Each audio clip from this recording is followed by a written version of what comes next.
siempre es mi oración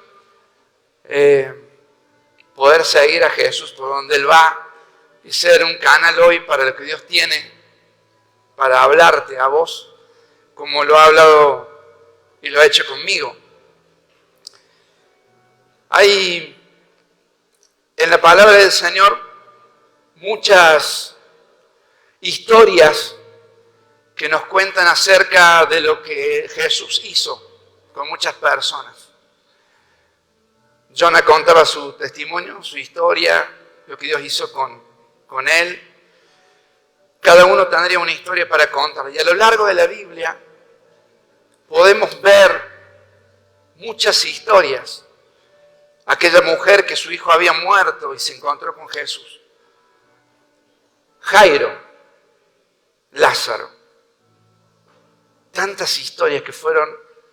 Pero hay una historia dentro de toda la palabra que es particular. Hay una historia que capturó mi atención por mucho tiempo. Yo quiero compartírselas porque me ha llegado a emocionar, me ha llegado a confrontar, me ha llegado a avergonzar. Me he sentido tremendamente impactado por esta historia que yo te quiero contar el día de hoy. Hubo una mujer que logró tocar el corazón de Jesús. Quiero que entiendan lo que yo quiero, porque es singular esto. Muchas personas recibieron de Cristo una bendición enorme y su vida fue cambiada, pero hubo una persona que tocó el corazón y ministró a Jesús. Es decir, una persona llegó a la fibra más íntima del Señor al punto tal que Él dio una escena en donde muchos actores que estuvieron en ese lugar, vamos a ver hoy, tienen algo que nos va a hablar y que vamos a poder analizar. Esta historia está en Marcos capítulo 14. Yo voy a ir leyendo cada versículo sin detenerme ahí mucho. Seguilo y vamos a ver. Dice Marcos capítulo 14. Aleluya. 2 días después era la Pascua y la fiesta de los panes sin levadura. Y buscaban los principales sacerdotes y los escribas cómo prenderle por engaño y matarle. Y decían, no durante la fiesta, para que no se haga alboroto en el pueblo. Pero estando él en Betania, en casa de Simón el leproso, y sentado a la mesa, vino una mujer con un vaso de alabastro de perfume de nardo puro, de mucho precio, y quebrando el vaso de alabastro, se lo derramó sobre su cabeza. Y hubo algunos que se enojaron dentro de sí, y dijeron, ¿para qué se ha hecho este desperdicio de perfume? Porque podría haberse vendido por más de 300 denarios y haberse dado a los pobres. Y murmuraban contra ella. Pero Jesús dijo, dejadla. ¿Por qué la molestáis? Buena obra me ha hecho. Siempre tendréis a los pobres con vosotros y cuando queráis les podréis hacer bien. Pero a mí no siempre me tendréis. Esta ha hecho lo que podía porque se ha anticipado a ungir mi cuerpo para la sepultura. De cierto os digo que donde quiera que se predique este evangelio en todo el mundo, también se contará lo que ésta ha hecho para memoria de ella.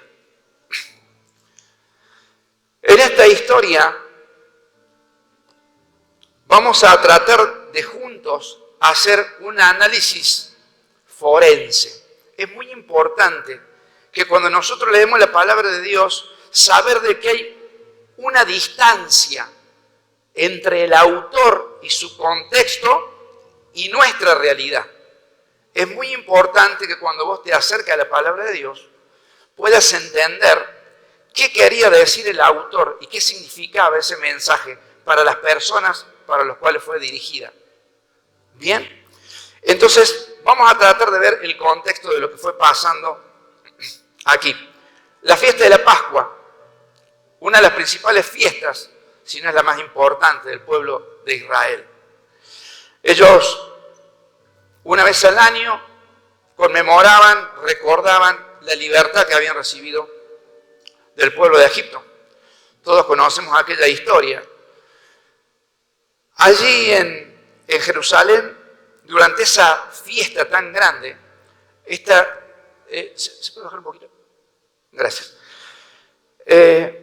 Durante esta fiesta tan importante, la ciudad de Jerusalén se quintuplicaba, venía gente de todos lados, aumentaba su población en gran manera.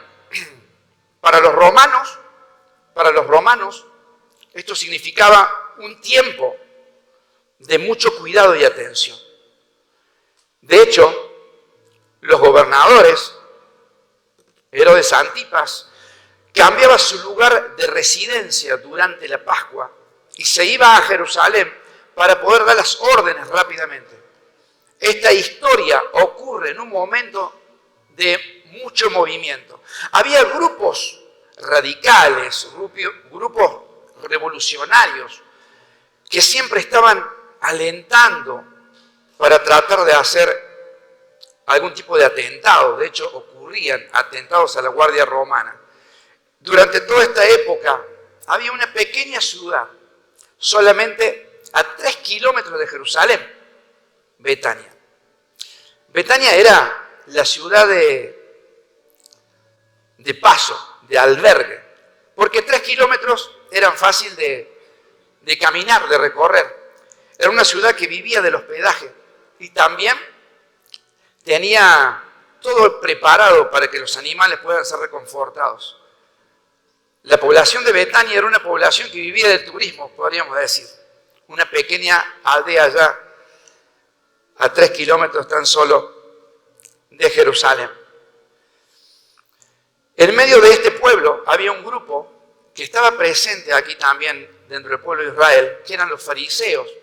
Había fariseos, había discípulos aquí en la casa, personas apegadas a la ley de Moisés.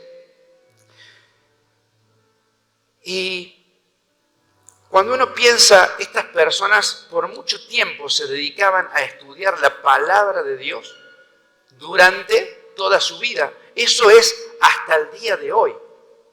Hasta el día de hoy hay un estricto orden, organización, para que vayan a aprender la palabra, lo que es la Torah en este caso.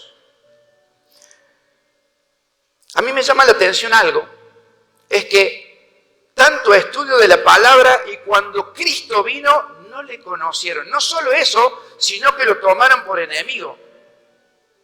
¿Sabes qué? Hace poco tiempo hay un estudio que se hizo en Estados Unidos, el otro no sé de qué lugar es, pero uno es del grupo Barna, el otro es el estudio del seminario de Fuller. Esta nota está en la página de jovenesenacción.com.ar, paréntesis, una página que es de todos. Ahí van a poder publicar sus cosas cada uno de las congregaciones.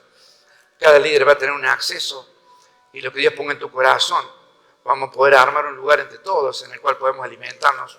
Y eso va a ser hermoso. Vas a encontrar ahí una nota de este estudio. Este estudio a mí me alarmó mucho. Dice que entre los jóvenes de 18 a los 25 o 27 años, menos del 1% tiene una cosmovisión bíblica dentro de aquellos jóvenes que se consideran cristianos. Dentro de esta encuesta, aquellos que son cristianos, a pesar de autodenominarse como tal, el 0,5 realmente, a través de las otras preguntas que le han hecho, tiene una visión y una mirada basada en fundamentos bíblicos. Allí alega muchas veces de que, en el mismo estudio y en las encuestas, de que muchas congregaciones en el mundo, y hablo en general, un estudio muy general, las reuniones de jóvenes o los grupos de jóvenes se han dedicado mucho más a entretener que a enseñar la palabra. Entonces hay un conocimiento muy superficial. Hoy en día muchos, si vos te vas a cualquier red social, va a haber muchos que publican, que no digo que esté mal, en algunas cosas son de bendición, no sé. Pero cuando hacemos de eso, de la reunión de jóvenes, el momento para el club social, y es solo eso, estamos errando. A mí me preocupa este punto, porque yo quiero desarrollar hoy cuatro cosas con esta historia y también con este estudio. Quiero que reconozcamos las causas que nos impiden rendir nuestras vidas a Jesús, número 1. Quiero que reconozcamos las causas que nos permiten permanecer en la fe. ¿Por qué jóvenes vienen a la iglesia un tiempo y se van? Esto pasa a veces dentro del año. Si no, dentro de 1 o 2 años, automáticamente yo sé que lo que yo te estoy diciendo, muchas personas pueden venir a tu cabeza. El que vino, estuvo 1 año, 2 años, full, se infló, desinfló, se fue.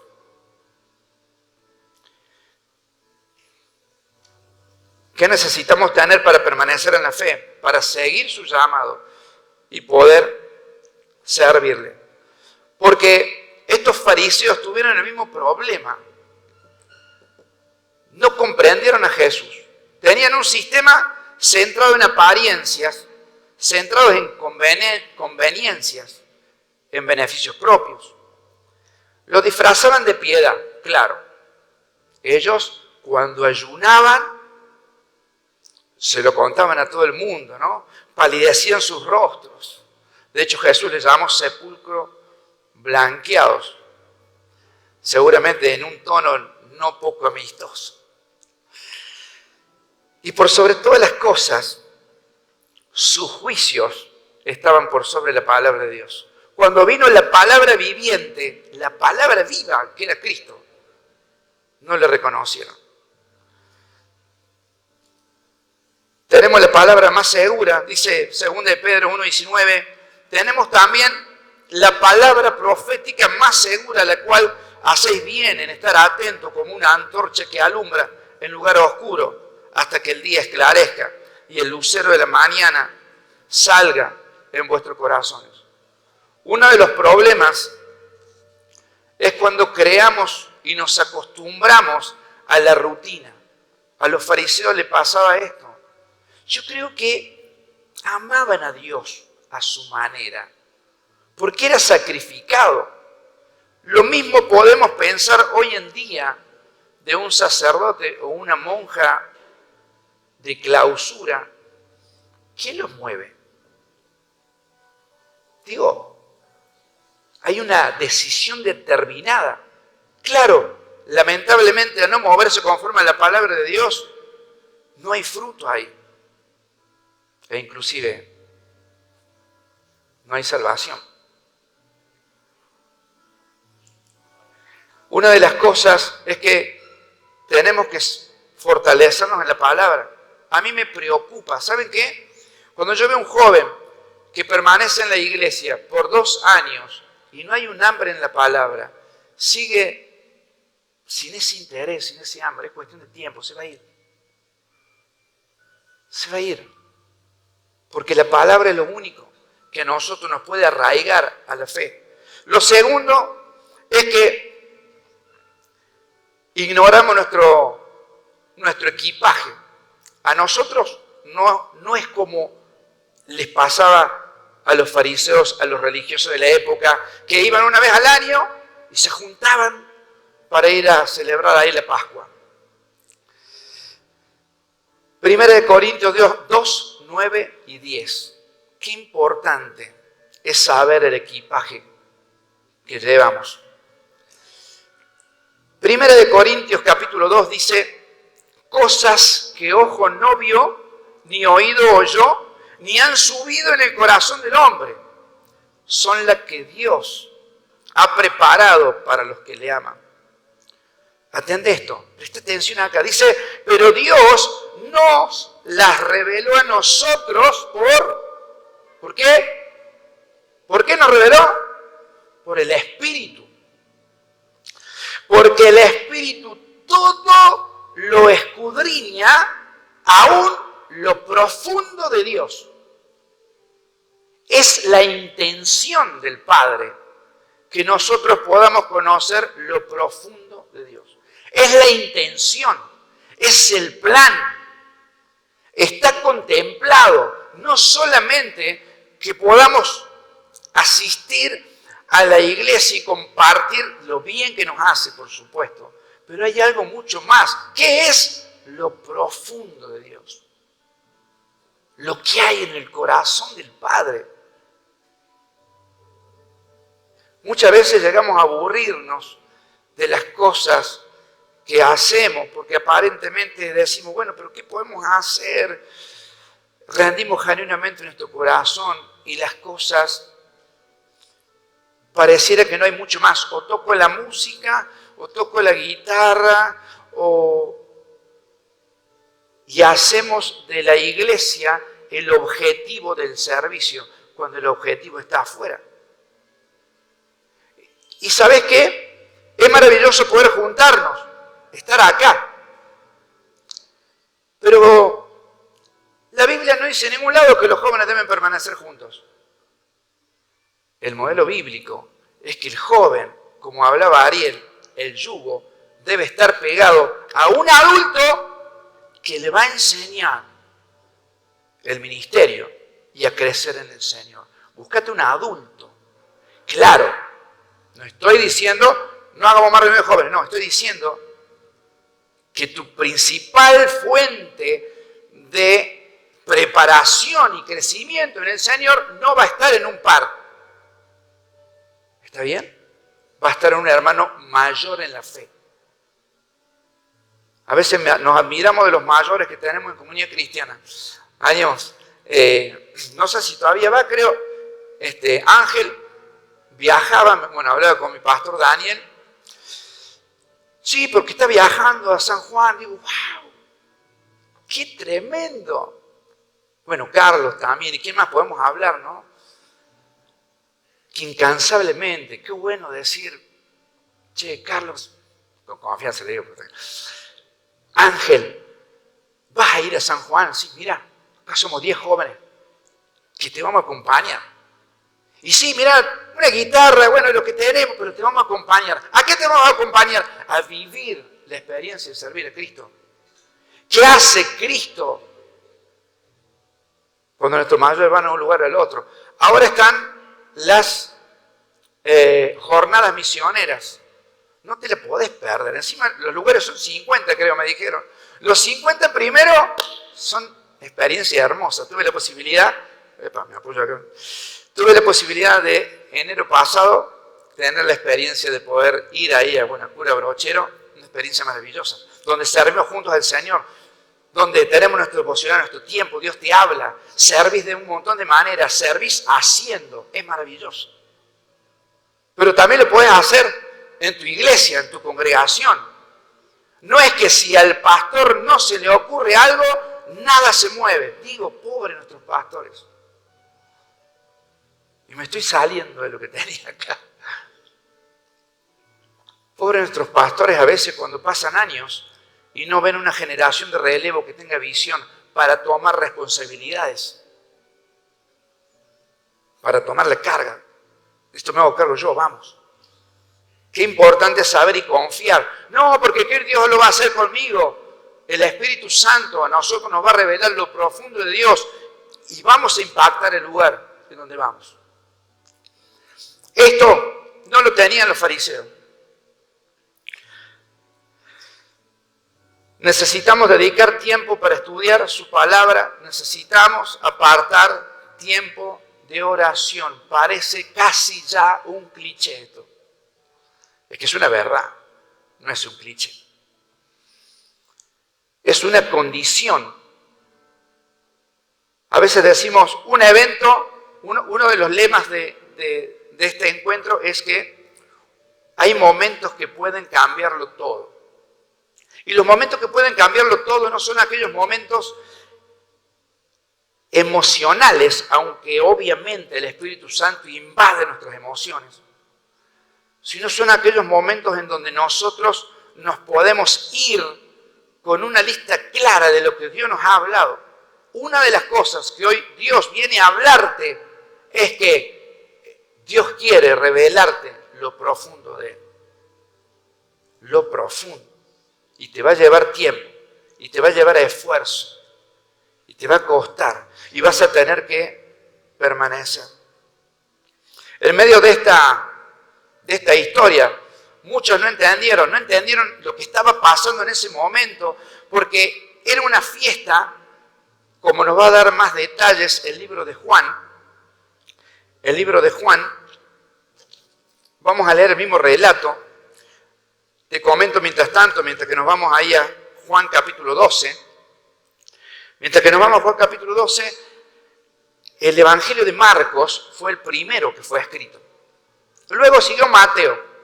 Se piensa que Mateo estaba estirando el ojo mientras Marcos estaba escribiendo, sino que se piensa que toma el de Marcos y hace como una revisión, ¿no? Porque la cronología y los textos son muy similares entre Marcos y Mateo. Marcos, el primero, si vos te fijas acá en lo que dice Marcos, dice, bueno, algunos criticaban a la mujer, pero no da nombres. Mientras tanto, Mateo agrega un poco más de datos. Dice que eran los discípulos. Ya Mateo agarra lo de Marcos y lo manda al frente. No, eran los discípulos. No dice ahí más nada. Pero a mí me encanta cómo narra las cosas Juan. Juan es doña, no sé, iba a decir un nombre cualquiera, pero no sé. Doña María, por decir un nombre muy común, ¿no? Juan estaba en el chusmerío santo, le encantaba. No tenía problema. Vamos a ver el relato que hace Juan de esta historia. Capítulo 12, versículo 1, dice, 6 días antes de la Pascua, vino Jesús a Betania, donde estaba Lázaro, el que había estado muerto. Y aclara todo, Juan. Y a quien había resucitado de los muertos. Y le hicieron allí una cena. Marta, ¿qué hacía Marta? Servía. Acá nos va a pintar cómo era en la época una cena. Y vamos a profundizar en las costumbres de ese entonces. Marta servía y Lázaro era uno de los que estaban sentados a la mesa con él. Maravilloso. Juan va al detalle, ¿no? Te cuenta quién estaba en cada lugar. Y dice, entonces María tomó una libra de perfume de nardo puro, de mucho precio, y ungió los pies de Jesús y los enjugó con sus cabellos, y la casa se llenó del olor del perfume. Y dijo uno de sus discípulos, mira cómo lo manda al frente, ¿no? Judas Iscariote. Marcos no dijo nada. Mateo dijo que algunos discípulos, y Juan al hueso. Fue Judas. Judas Iscariote, hijo de Simón, te dice encima quién era el padre, maravilloso, el que le iba a entregar, por si había alguna duda. Ese, el que le iba a entregar. Bien, ¿por qué no fue este perfume vendido por 300 denarios y dado a los pobres? Pero dijo esto no porque se cuidara de los pobres, sino porque era ladrón. Maravilloso Juan. Por si te quedaba alguna duda. Y teniendo la bolsa, sustraía de lo que se echaba en ella. Entonces Jesús dijo, déjala, para el día de mi sepultura ha guardado esto. Porque a los pobres siempre los tendréis con vosotros, mas a mí no siempre me van a tener.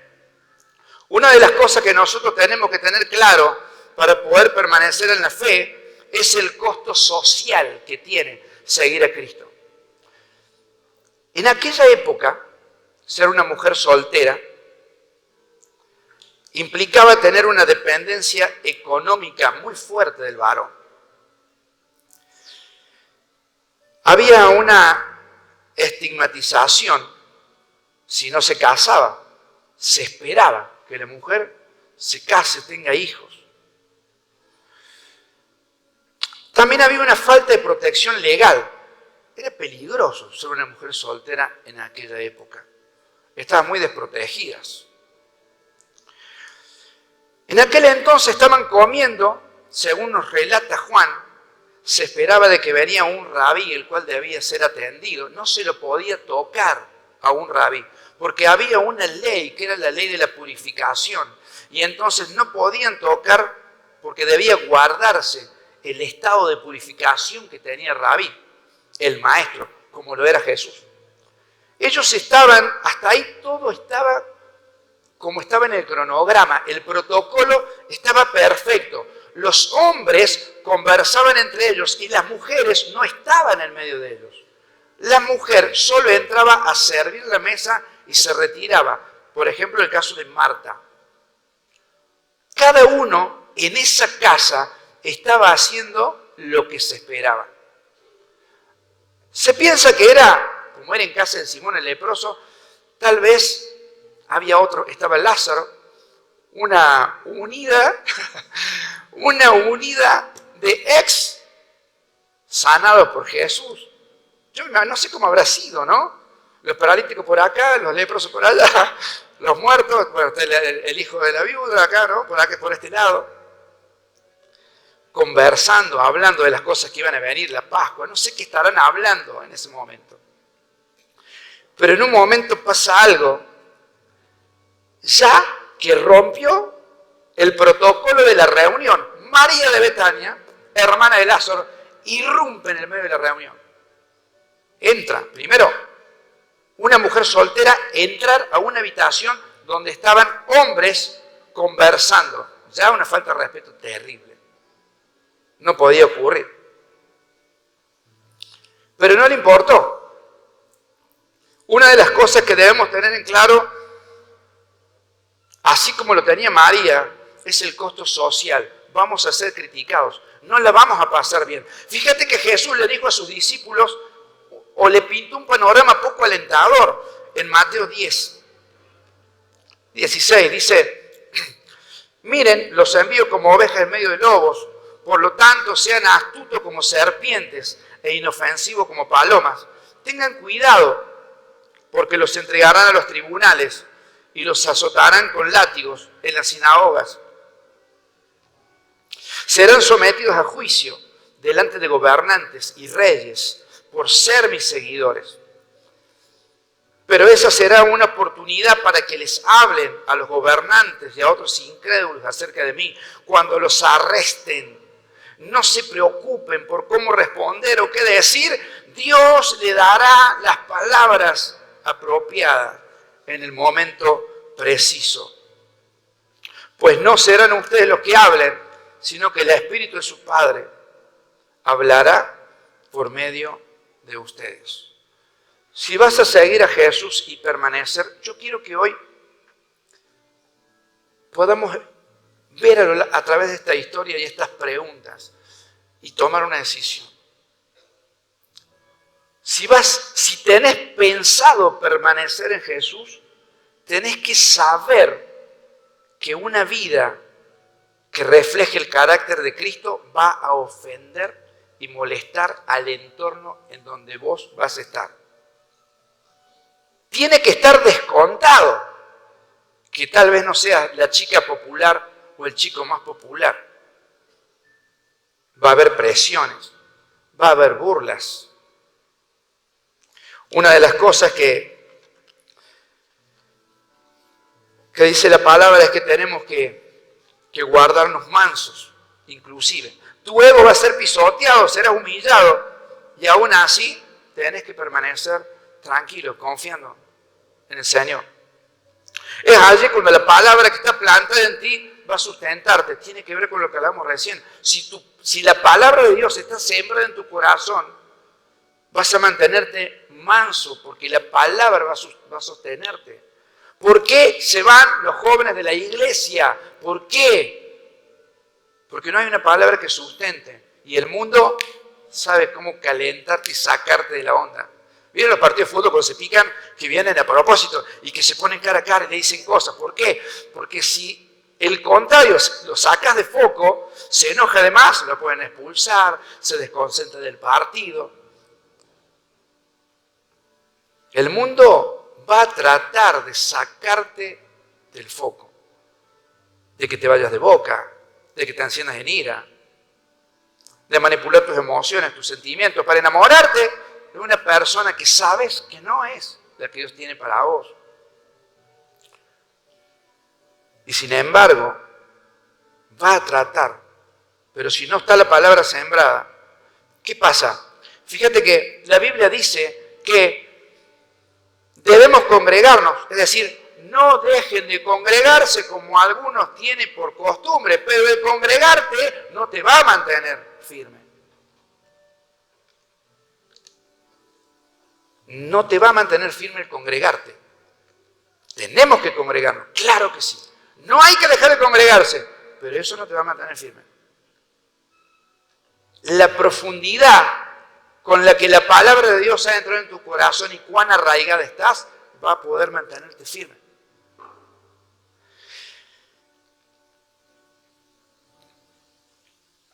Dice Romanos 15:4, porque las cosas que se escribieron antes, para nuestra enseñanza se escribieron, Romanos 15:4, a fin de que por la paciencia y la consolación de las Escrituras tengamos esperanza.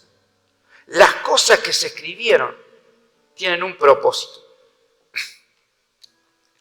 A fin de que por la paciencia y la consolación de las Escrituras tengamos esperanza. Lo segundo que tenemos que tener en cuenta es que dice 1 de Pedro 4:14 que si son vituperados por el nombre de Cristo, sois bienaventurados porque el glorioso Espíritu de Dios reposa sobre vosotros. Ciertamente de parte de ellos Él es blasfemado, pero por vosotros es glorificado. Una de las cosas que nos pasa es que tenemos miedo de hablar de Cristo en un ambiente no cristiano. A mí me pasa. He tenido que luchar con eso. Hasta llegar a naturalizar. Yo trabajo en una escuela, soy docente. Hoy en día puedo orar por mis compañeras y decírselos.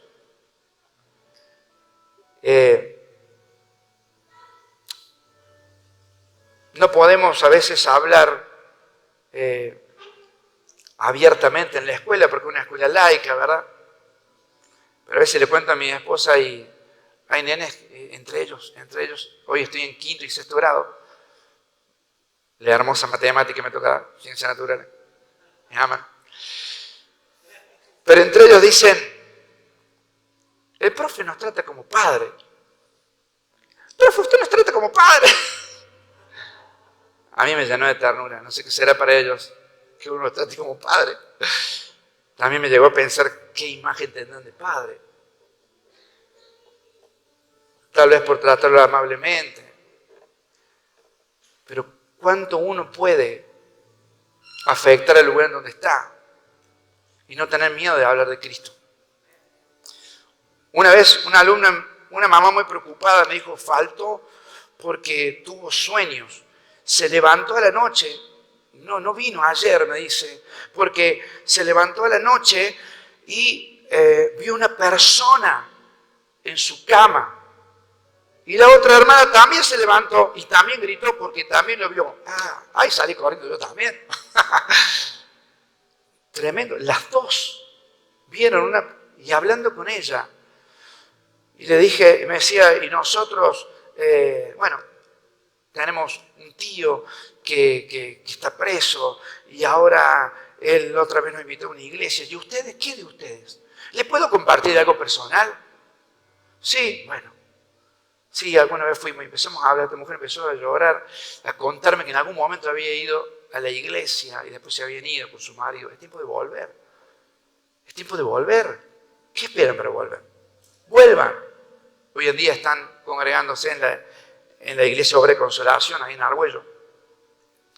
Y no sabemos qué es lo que Dios hace cuando nosotros podamos abrir nuestra voz, nuestra boca y poder hablar de Jesús. Un sacrificio extremo expone a quienes no quieren dar nada. Esta mujer, volviendo a la historia, irrumpe en aquella reunión, se acerca a Jesús y hace algo escandaloso. Lo tercero que quiero hablar es lo que implica responder al llamado. Lo que hizo esta persona, entró, rompe un frasco de perfume costosísimo, muy costoso. Un perfume de nardo puro. No sé si cuando entraron percibieron un aroma particular. Las chicas buscaron el perfume de nardo que nadie lo conocía. Es ese.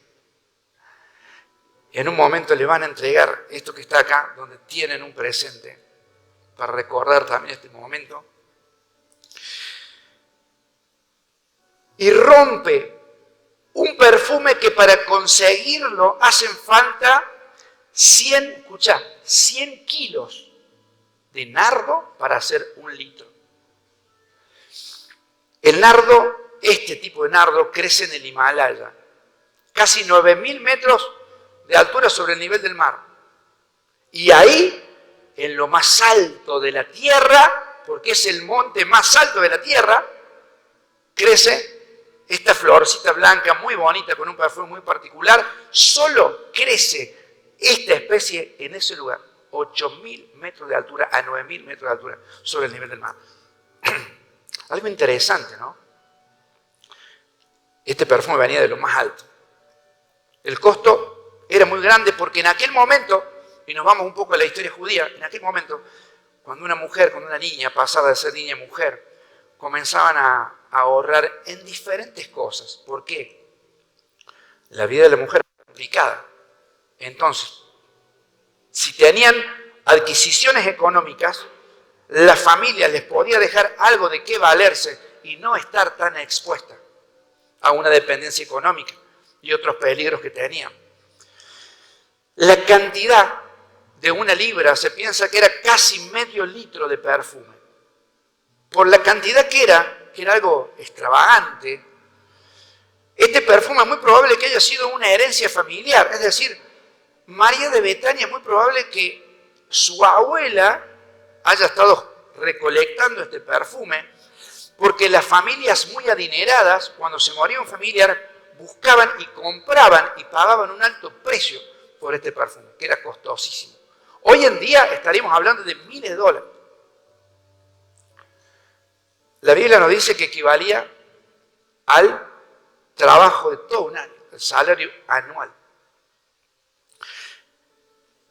Este perfume, no solamente era costoso el perfume, y era muy particular, sino que venía en un frasco de alabastro, una piedra rosada, finísima también, con la punta bien fina, porque el perfume era costoso.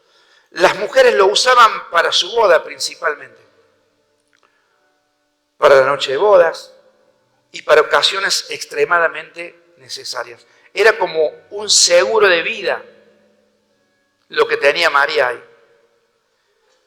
Era el sacrificio de ella y muy probablemente de las generaciones antes de ella. Tenía ese perfume ahí. Una de las cosas que debemos tener en cuenta es que responder al llamado de Dios implica morir. Responder al llamado de Dios implica morir. Es más, hay un detalle, dice que lo quebró. No quería ungir a Jesús de a cuentagotas, era algo tremendo, sino que lo quebró para que salga. Es un desperdicio, decían algunos. Es un desperdicio lo que estamos viendo, es una barbaridad, es una falta de respeto entrar al lugar donde están los hombres, ir y tocar al maestro. Pero hizo algo más. Quebró el vaso de alabastro, el frasco, y ahí se terminó toda su seguridad carnal. Todo lo que ella por sus propios medios podía valerse, consideró en Cristo Ella era la persona que lo había entendido todo. ¿Sabes qué pienso yo? Jesús estaba a punto de enfrentar a la cruz. Entendió que Él era la piedra de gran precio. El tesoro que uno encuentra en un terreno y vale la pena entregarlo todo. Había entendido todas las parábolas. Una persona lo entendió todo. Necesariamente un servidor de Jesús debe estar muerto. Gálatas 2:20 dice: con Cristo estoy juntamente crucificado y ya no vivo yo, mas vive Cristo en mí. Lo que ahora lo vivo en la carne, lo vivo en la fe del Hijo de Dios, el cual me amó y se entregó a sí mismo por mí. Dios no opera con vivos. Los vivos no viven por fe. Los vivos no mueren a su conveniencia. Siempre pueden estar en una iglesia, pero no mueren a su conveniencia. Siempre están midiendo. Y también me habla a mí, ¿no? Bueno, no, porque si nosotros dejamos todo para seguir a un equipo de fútbol o por una carrera o lo que sea, está bien visto. Pero si dejas todo por seguir a Cristo, y no estoy diciendo, por supuesto, que hay que dejar de estudiar, porque esa carrera que estás haciendo tenés que terminarla porque vas a glorificar a Dios desde ahí también.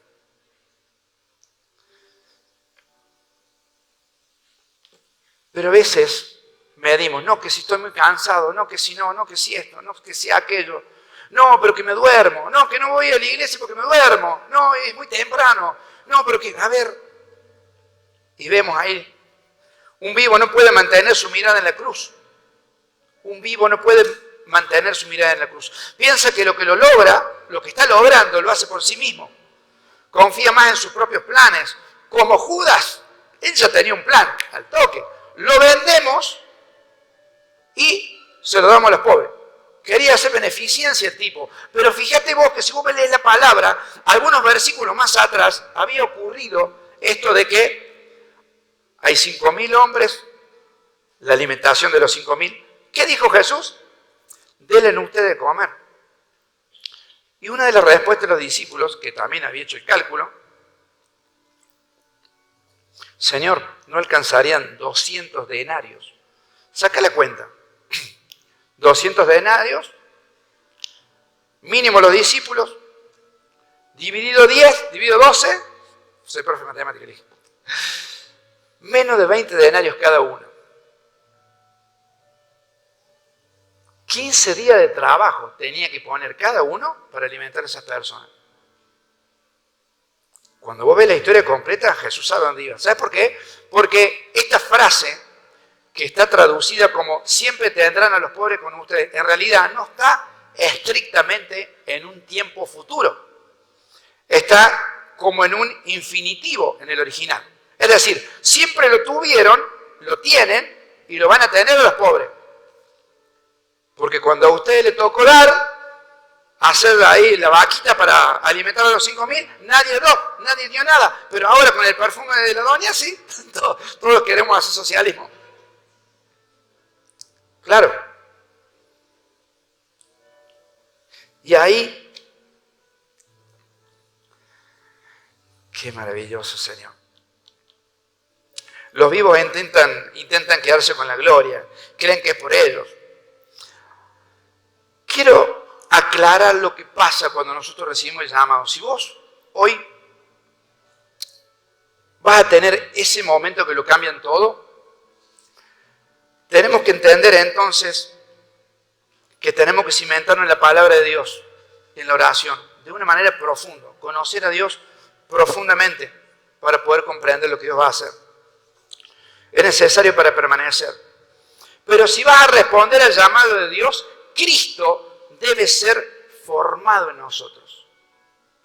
Ya que quiero aclarar, porque a lo largo de la historia de la iglesia cristiana ha habido muchas corrientes. En su momento, bueno, vino la época, Carlos Anacón, y ahora, ¡ay, me viene Satanás!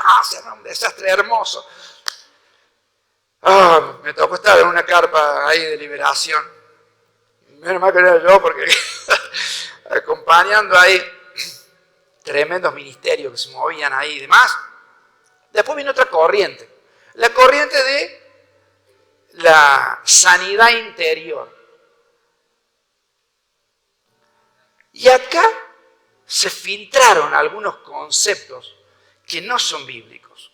Cuando nosotros hablamos de restauración, que Dios nos restaura, es verdad porque la Biblia dice inclusive que Dios sanará nuestra tierra, pero lo que nosotros percibimos como restauración no es que Dios va a trabajar con la naturaleza pecaminosa.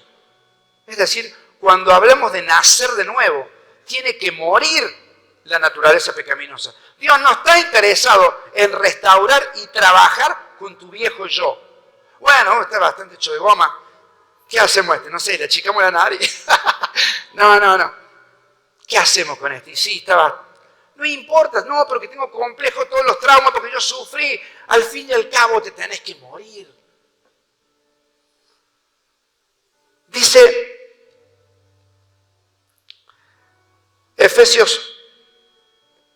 Gálatas 4:19. Hijitos míos, Gálatas 4:19. Hijitos míos, por quienes vuelvo a sufrir dolores de parto hasta que Cristo sea formado en vosotros. Lo que nosotros percibimos como una restauración es que la imagen de Cristo tiene que ser moldeada. Nosotros somos también como ese frasco que debe ser quebrado y también encontramos una figura de Cristo acá. Dios solo se relaciona con su Hijo. Y acá nos vamos a una cuestión teológica. Dios se relaciona con su Hijo. Dios se relaciona con Cristo. Que si nosotros estamos en Cristo, vos vas a tener una relación con Dios. No es que Dios me va a restaurar para que yo haga la vida que yo quiero, para que más o menos voy a intentar darle a Jesús algo a cuentagotas y hago la mía. No es así. Cristo debe ser formado en nosotros. Tenemos que menguar. Tenemos que desaparecer para que Él pueda verse en nosotros. Si estamos en Cristo, nosotros tenemos una relación con el Padre. ¿Sabes qué? Quiero ir al momento cúlmine. Hay algo que pasa en esta historia. Y nos vamos a enfocar de nuevo en la historia. María ingresa al lugar, se quita el velo, muestra su cabello, lo cual estaba prohibido en la época. Estaba prohibido porque el cabello de la mujer era reservado solo para el marido. El cabello de la mujer era considerado un privilegio que solo aquella persona que era dueña del amor, la admiración de esa mujer, iba a poder verlo y contemplarlo. María derrama este perfume y no solamente que derrama este perfume, sino que empieza a ungir a Jesús.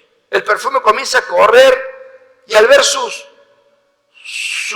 pies polvorientos, porque antes no había piso como tenemos ahora,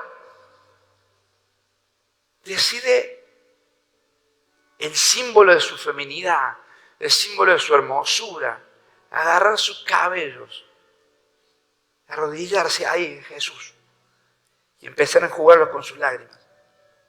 Era una barbaridad lo que estaba pasando en ese lugar. Era una barbaridad por donde vos lo veas. Lo que había tenido allí María de Betania era una revelación de Cristo. Ella había tenido una revelación delante de quien estaba, mientras todos veían a un rabí, a un maestro. Ella estaba viendo el Cristo de la gloria. Ella estaba viendo el quién era digno de darle toda su confianza. Ella estaba viendo a quien ponía todo a los pies de Jesús. En cierta forma, Jesús era aquel frasco también. Voy a invitar a las chicas del presente que puedan ir repartiendo acá mientras que Mientras que continuamos, ¿lo van a hacer ustedes, chicas? Sí, ¿no?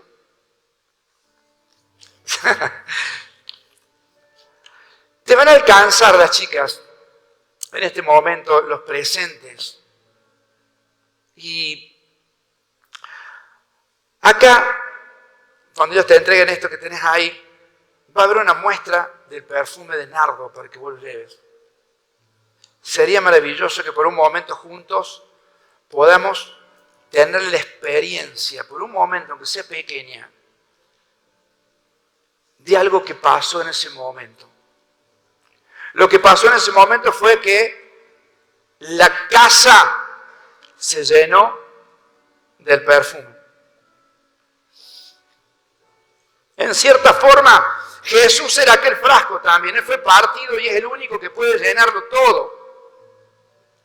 Dice Efesios 1, 22 y 23, que Él sometió todas las cosas bajo sus pies y lo dio por cabeza sobre todas las cosas a la iglesia, la cual es su cuerpo, la plenitud de aquel que todo lo llena en todo. Y la casa se llenó de perfume.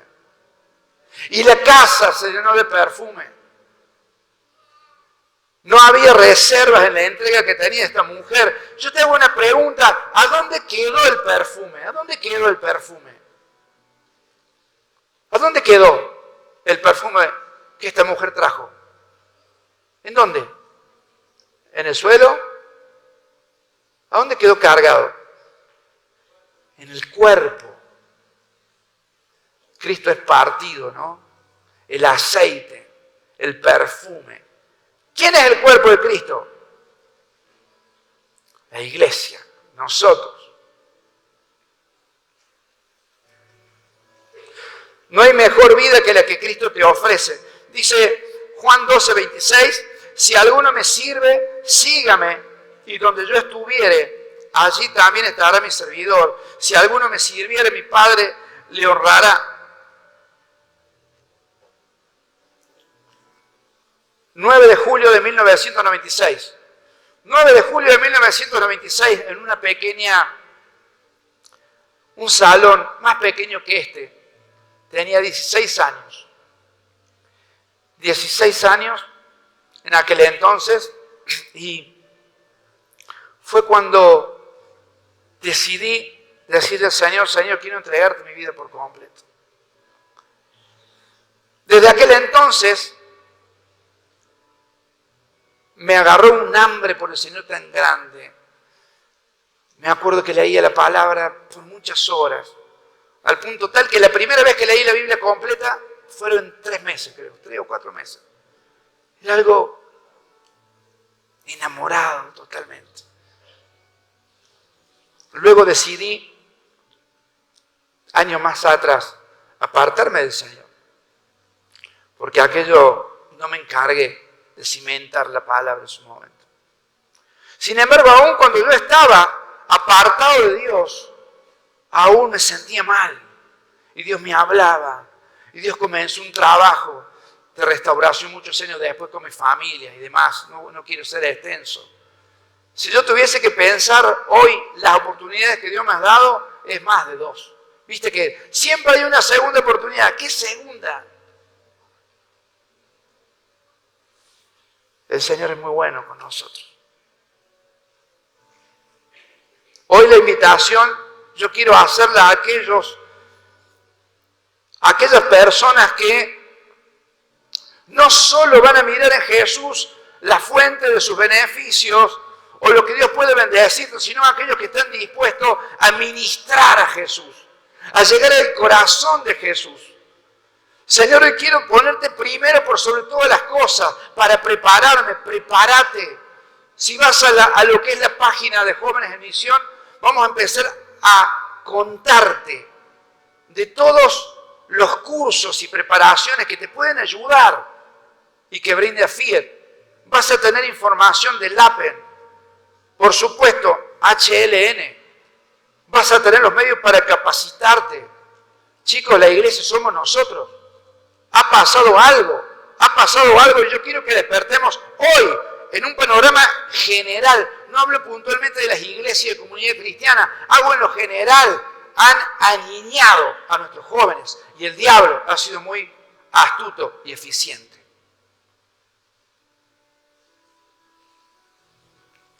Han aniñado. Ahora la onda es buscar un montón de actividades para hacer para la reunión de jóvenes. No digo que no lo hagas, no debe ser el centro. Tenemos que prepararnos, tenemos que esforzarnos. Hay responsabilidades que tomar.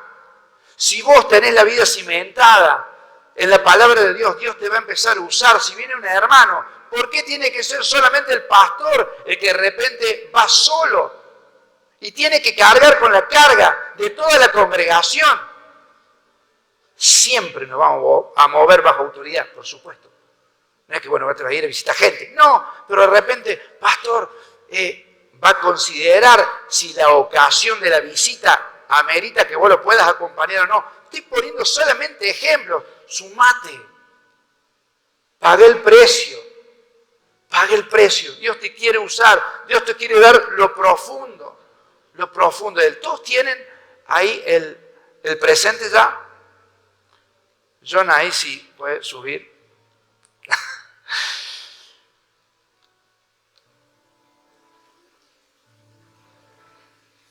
Hay una decisión que tomar. La decisión es si vas a seguir teniendo las riendas de tu vida o vas a quebrar el frasco el día de hoy. Hay una decisión que tomar. Esto es como las relaciones. A veces veo los novios, ¿no? Que están los novios ahí un tiempo, pero en un momento ha pasado de que, bueno, esta relación, ¿va en serio o no? Porque bueno, ya hemos estado, pero ¿y va o no va? Muchas veces podemos tener una relación con el Señor. Bueno, ya hemos coqueteado con el Señor y Él nos ha ayudado y tenemos esta relación de amor y Dios te para hoy y te dice, ya hemos caminado un tiempo. ¿Puedo contar con vos? Pero en serio, pero profundo, poderoso. Tenemos que sacar los ojos afuera de la iglesia y creer que Dios lo va a hacer con vos. Es importante entender, como vimos al principio y a través de su palabra, Dios quiere revelarte lo profundo. Dios sí lo quiere hacer. Si es tu duda, yo no sé si Dios lo va a hacer conmigo. Dios quiere hacerlo con vos. Te invito a que te pongas de pie, que puedas abrir ahí. Si podemos abrir el perfume para sentir. No sé si alguien lo conocía antes. Yo no lo conocía.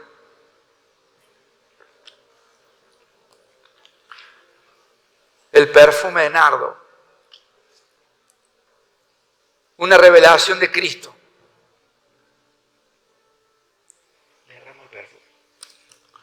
Una revelación de Cristo. Un llamado a dejarlo todo. Un llamado a tomar las decisiones que tenés que tomar. Porque hay personas que están acá que tienen que tomar una decisión y la saben, pero no la quieren tomar. Listo, hoy es el día. Hay personas que muchas veces se quedan atadas a algo que ha pasado y no lo quieren soltar. Una de las razones, y esto te lo voy a decir en serio, aunque a veces bromeamos, esto de la idónea, varón, hagamos cuenta que no están las chicas, varón, tenés que ser cabeza de hogar y ministro. Tenés que prepararte para eso. Estamos en familia. Voy a hacer cuenta que las chicas no están. Tenemos chicas muy lindas en comunidad cristiana. Lo digo con todo el amor, por supuesto, y el respeto. Y tenemos varones hermosos en el Señor. El ministerio de jóvenes debe formar al joven para el ministerio y también para la familia. No es el ministerio de jóvenes una extensión de la escuela bíblica. Cuando nosotros tenemos una edad, ya en la adolescente, tenemos que pensar en ministerio, en prepararte. Si nosotros tomamos la manera bíblica, y hay una charla pendiente del noviazgo, que en algún momento podemos tocarlo, pero no hay problema cuando las relaciones son cuidadas y están en Cristo. Cuando Cristo es la cabeza y se van formando familias, y es maravilloso porque hay un propósito. No como el mundo lo ve, sino que en Cristo hay un propósito glorioso cuando se forman familias. En Cristo, con un propósito. Nada en Dios es sin propósito. Es parte de lo que hemos sido llamados, a crecer. A veces, hablando con algunos jóvenes, no, pero aquella joven que está allá tiene muchos años en el Señor. Y bueno, ¿y qué? ¿Vos te pensás que no espera lo mismo de vos? Claro. Porque si ella espera a alguien crecido en el Señor, asegúrate de vos ser alguien crecido en el Señor. Y viceversa. Debemos cimentarnos. Porque cuando formemos familia, tenemos que enfrentar cosas muy duras. Yo estoy aquí con mi esposa por obra exclusivamente del Señor. Hemos pasado situaciones terribles que ameritaban ya no estar más juntos. No hablo de infidelidad, pero hay cosas realmente graves también. A ver, la voluntad de Dios es meternos en lo profundo. Me gustaría que cantemos juntos esta canción. Si el llamado hoy es, Señor, hoy yo quiero tomar la decisión de que vos puedas contar conmigo para desarrollar tu propósito en la iglesia, como parte de la iglesia, y que es en el mundo, por supuesto. Hoy yo quiero ponerte primero y dedicar tiempo a la búsqueda de la palabra y la oración para apoyar a mis mayores, a mi pastor, a mi líder, para ponerme el hombro, la carga de la iglesia junto con mis pastores y con mis líderes. Yo quiero estar ahí, yo soy parte. Pensando en María, me imagino que ella, no tenemos mayor registro de lo que pasó después. Cuando Jesús fue a la cruz, cuando Jesús era latigado, olía nardo. Cuando Jesús fue a la cruz, olía nardo. Una mujer que se adelantó, que tuvo una visión de lo que Dios estaba haciendo. Una mujer que miraba no en el mundo terrenal, sino que miraba lo que estaba pasando a nivel espiritual. Mientras todos estaban de fiesta, alguien se estaba despidiendo de su amado. Es que no valía la pena más nada. En ese momento lo entendió todo le cerró ahí. Y en ese momento yo te puedo asegurar que para esta mujer no existía más nadie que Jesús. Y para Jesús no existía más nadie que esta mujer. Y se dio algún momento tan maravilloso. Él era el amado. Era el digno de darlo absolutamente todo. Porque nada va a ofrecerte el mundo mejor que Cristo. No hay mejor vida que la que Cristo te ofrece, joven. No vas a tener nada mejor que lo que Cristo te ofrece. Hay vidas que esperan ser quebrantadas. Vos que ministrás con los niños o que estás ahí cuando veas a un niño llorando, tocado por la presencia de Dios, los adolescentes van a ser transformados.